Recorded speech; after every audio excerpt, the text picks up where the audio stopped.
Hello and welcome to another night shift. My name is Yazil, and today we want to work on our controller a little bit. There are two parts we want to work on. For the first part, we want to implement another state in this or in this case, a fighting stand. So if we push the button F, we're going into another animation, and our character is in fighting mode. And also we want to make sure that we can only hit the fireball button, and it works only if we are in fighting mode. And the same is with the backflip. There's the same. We don't want to allow the character to do that in fighting mode. And next is we want to make sure that in fighting mode our character is not able to run. And if we go back out of the fighting mode, he is going to run again. And when we implemented that, we want to make sure, we want to show or look into a different kind of implement that. And for that I going to show you the masks. In this case, you see there's a mask with only green on the torso and the arms and the hands. And yeah, well, let's get started. So first of all, I used a couple animations here that are the male mage and the male plane stuff. You can find that on my website www.yazil.de, and under Acros there is a part where you can download these animation if you want them. Basically they are from Mecanum Maximo and from the raw mocap data. So to implement these, we want to modify our animator. And so if you look on the old stuff that's here, if you see here, if we want to implement more stuff, we always have to do these transitions between the different states of the character or the different animations. For example, when you want to turn your character on the spot, you have to do another transition here and another animation and stuff like that. To avoid that, we already know these blend trees. We use the one-dimension blend tree, and today we want to go into two-dimension blend trees. And to do that, I got one here. It's the locomotion, and you can see it's square-like, and with these values you define what to do with the values. So first of all, you're going to make a new blend tree and go for the Cartesian, and just hit the add button here and going for a new motion field.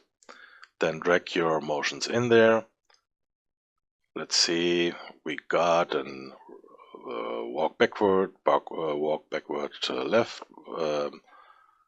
Oh, that's a couple here. Ah, well, I see the problem. It's named the same. Well, you just name one right then. And you drag in your animations in here. And you see we got two parameters. One is the direction and one is the speed. The first one, we use the direction, which is the X position, and the speed is the Y position. So it's X and y. And you decide which value you want to go into. So for example, if we go to plane, we have 0 at x and 0 at y, so we have no value in the direction and no value in the speed. So our character is standing still, and so if the character is standing still, we want to have the main plane idle animation, so he's just standing there. Let's check that. So he's just standing there. And now we go for main plane walk, and you see the direction is 0 and the speed value or the y position is 1, so we go 1 to the position over here, and you see he start walking. And so you just define what to do with the values into the x and y positions here, and you can define your blend tree, what's going on or what has to happen if you go here and do that. Same you see here. Let me drag that over there. You can see here the blend tree is moving here, and you can see where it is and where the blending is. For example, here you see a light blue and here a little lighter blue, so it's just somewhere here. And then the last part in that, we have the values over here. If you think about your animation is this normal in normal speed, which is 1, and so you can define when or how fast your animation should be played. So for the running, I choose the .8, and for the rest is just normal. But it's your decision what to do, if you want to have your character running slower or faster, or always just check it and going for the right values. Sometimes it is, or it depends on which animations you got, so you have to decide that then. So let's close that here, and you can see if we on the locomotion here and we hit the backflip button, which is the motion equals to 2, which we already know, then the backflip happens. And from the idle state we have normal. We going here and see how we got to the locomotion, and that's easy. We have a state value, and if the state value equals to 0, then just jump here into the locomotion. And of course, here's the same. If the state is not equal to 0, just go back there, and of course without any any exit time, sorry. And the same here on the locomotion mage.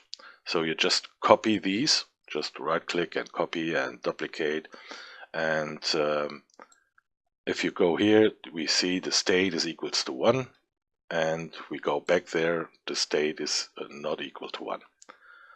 And if we see here, if we are in the locomotion mage, so we are in fighting mode, we can do the fireball, and there's no chance we get to the fireball from here, and there's no chance we get to the backflip from here.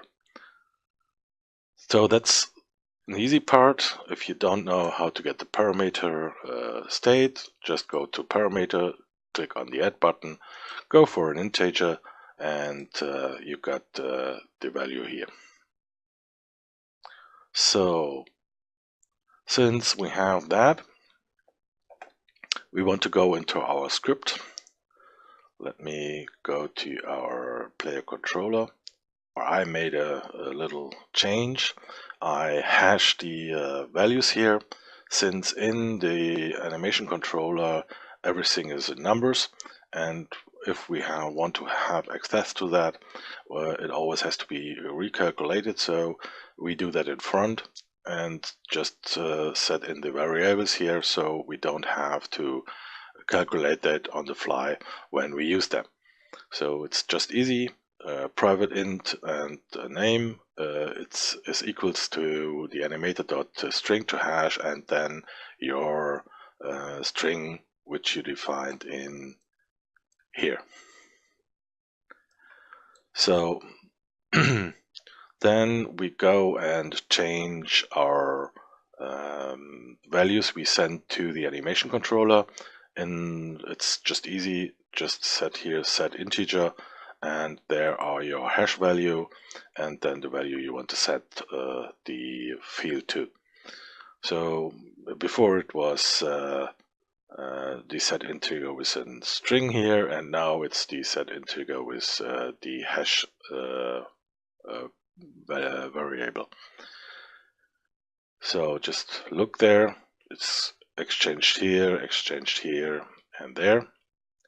And now we go to our new code. If we put the input key down, code key, I set it to F, but you can do whatever you want to go in fighting mode. And we check if the player state is not equal to 1. Then go and set the integer state hash to 1 and set the my player state to 1. So we need to have in our player, which is here, a new value with the states. So you know that already from motion and direction and hold speed. So public int state.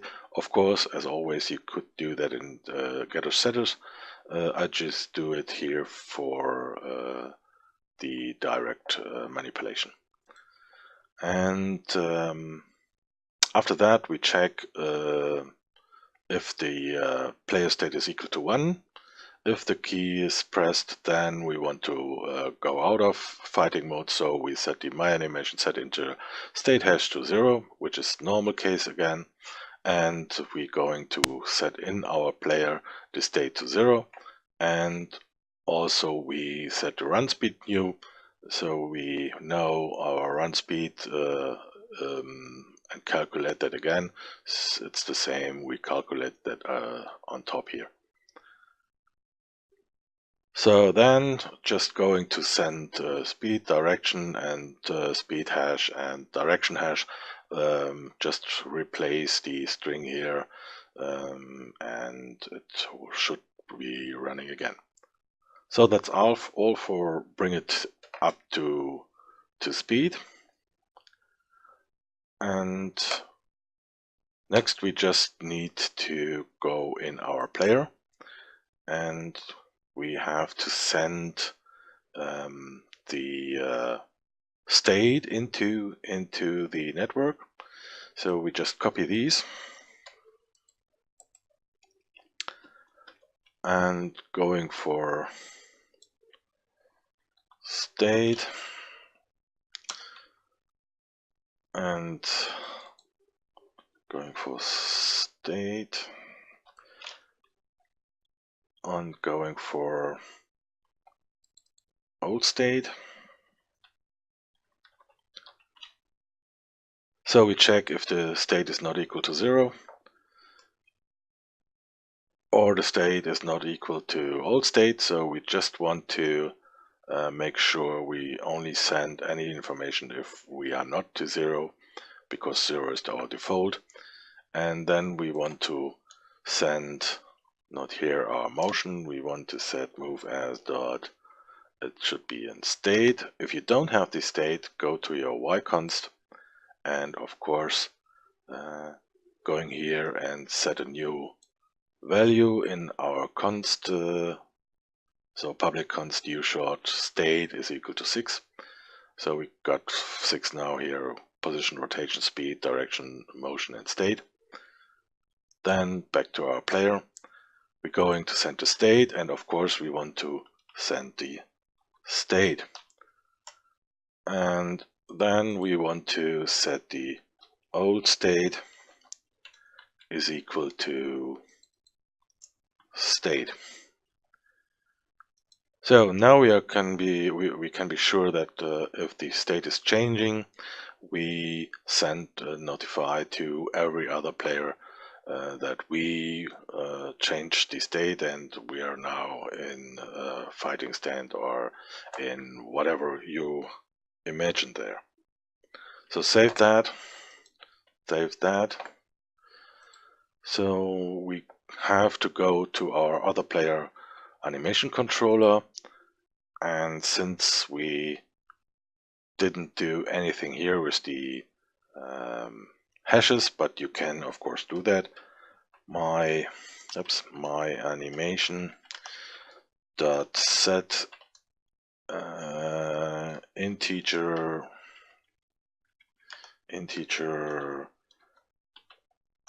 state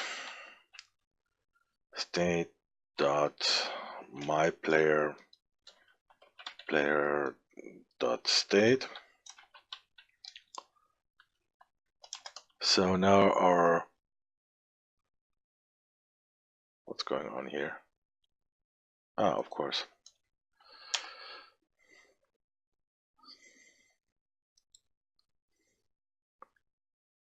My player is player others, so we have to manipulate player others also.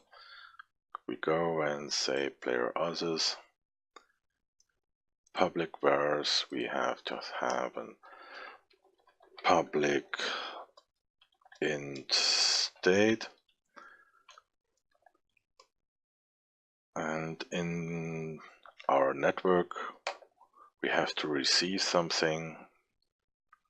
I guess we have to see here if we receive, let's copy that. If we receive and dot state, we want to set the transform dot state, which is not correct. We want to set the state is equal to